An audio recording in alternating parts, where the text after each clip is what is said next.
আমার আজকের মধ্যেই কাজটা করতে ভুল হয়েছে ভাই। ভাই এই আমি সর কইছি না আপনার তুই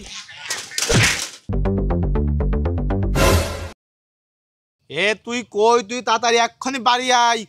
তোর জন্য আমি সে রড সিমেন্ট সবকিছু নিয়ে আমি বসে রয়েছি, তুই এখন না এসে তুই কি করছিস?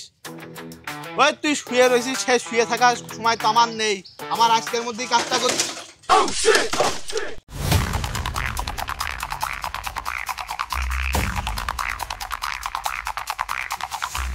ভাই সরি, আমার ভুল হয়েছে ভাই। ভাই এই আমি সরি কইছি না আপনার, এবারে সব সরি করলে কি সব সমস্যার সমাধান হয়ে যায় রে? আমি কইছি না আমার ভুল হয়েছে। তুই কি করতে রাস্তায় উঠেছিস? তুই চোখ কান দেখে না খুলে তুই কি করতে রাস্তায় সব তুই এইবার রাস্তাঘাটে চোখ কান দেখে হাঁটাহাঁটি করবি, আমি এরকম মাইকে রাস্তা করে থাকবি।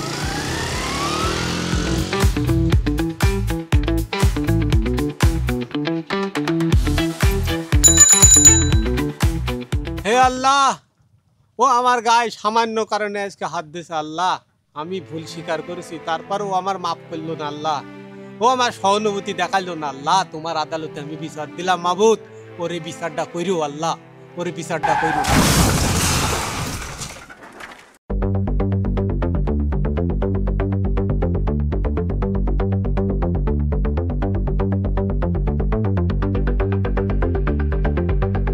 আপনারা কি ভাবছেন যেমন লোক তেমনই তার পরিণতি হওয়া উচিত?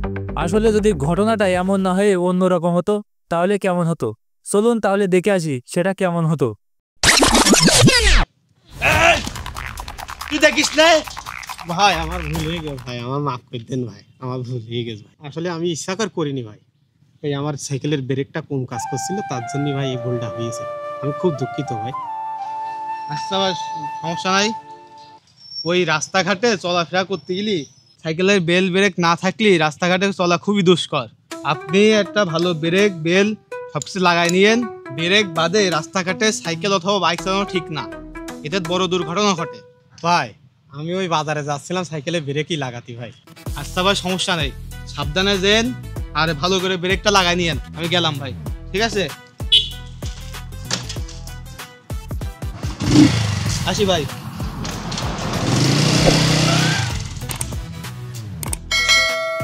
হে আল্লাহ, আজ একটা লোক ইচ্ছা করলে সে আমার মারতে পারত, অপমানও করতে পারত, কিন্তু সে তা করল না, সে নরমভাবে আমার বুঝিয়ে কথাগুলো বলে চলে গেল। হে আরশের মালিক, এটা তোমার রহমত ছাড়া সম্ভব না। হে আমার পরওয়ারদিগার, এই সমস্ত লোকের সংখ্যা বাড়িয়ে দাও এই দুনিয়ায়। হে আল্লাহ, ওকে হেদায়েত দাও, ওকে শান্তি দাও, ওকে সফলতা দাও। ও যেভাবে আমাকে আজ সম্মান দিল, কাল কিয়ামতের ময়দানে আল্লাহ তুমি তাকেও ওইভাবেই সম্মান দিও, আমিন। রাগ দেখিয়ে কেউ বড় হয় না, বড় হয় সেই যে নিজের রাগকে জয়ে পরিণত করে। ক্ষমা কখনো দুর্বলতা নয়, এটা সেই শক্তি যার প্রভাব মানুষের হৃদয় ছুঁয়ে যায় আর আকাশ পর্যন্ত পৌঁছে যায় একজন মজলুমের দোয়া।